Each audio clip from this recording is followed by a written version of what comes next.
ఆంధ్రప్రదేశ్లో 0 చేసేసారు. కాబట్టి ఇవాళ రోజున ఉద్యమాలు చేయడానికి వామపక్షాల పక్క వెళ్ళిపోయినాయి.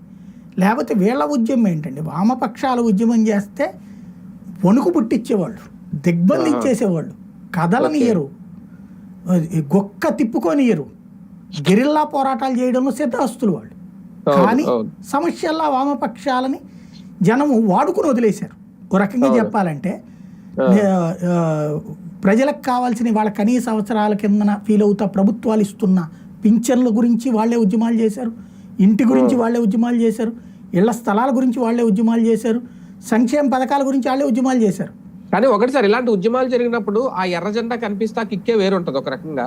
అంటే ఆ కొడవలి అది ఇది కనిపిస్తే వైసీపీకి ఇప్పుడు అది ఒక లోటు అని అనుకోవచ్చా? మొత్తం అంతా ఈ బ్లూ కలరే కనిపిస్తుంది. వైసీపీకి అనే కాదు, ఈవెన్ తెలుగుదేశానికైనా అసలు టోటల్ ప్రజాస్వామ్య పోరాటాల చరిత్రలో వామపక్షం లేని లోటు కనబడుతోంది.